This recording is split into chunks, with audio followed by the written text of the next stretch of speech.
જય શ્રી કૃષ્ણ, જય દ્વારકાધીશ મિત્રો. આજે આપણે અધ્યાય 10નો 21મો શ્લોક સમજીશું. આદિત્યાનાહમ વિષ્ણુ જ્યોતિષામ રવિરમ શુમાન મરીચી મરુતાશ્મિ નક્ષત્રાણામહમ શશી.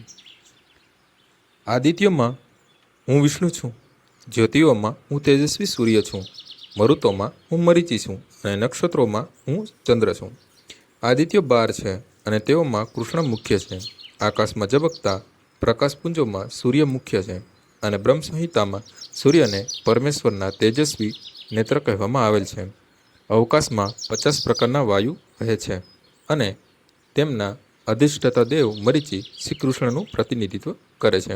રાત્રે આકાશમાં ચંદ્ર વધારે પ્રકાશમાન હોય છે, તેથી તે ચંદ્ર કૃષ્ણનું પ્રતિનિધિત્વ કરે છે. બ્રહ્માંડમાં અનેક સૂર્ય છે.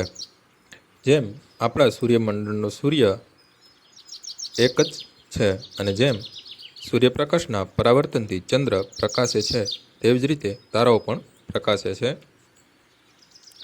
અને તે તારાઓના પણ અનેક ગ્રહો અને સૂર્યો હોય છે. દરેક સૂર્યમંડળના સૌથી વધુ પ્રકાશમાન ગ્રહ શ્રી કૃષ્ણનું પ્રતિનિધિત્વ કરે છે. આજનો શ્લોક અહીં પૂર્ણ થાય છે. આવતીકાલે ફરીથી સવારે 6 વાગ્યે મળીશું. જય શ્રી કૃષ્ણ.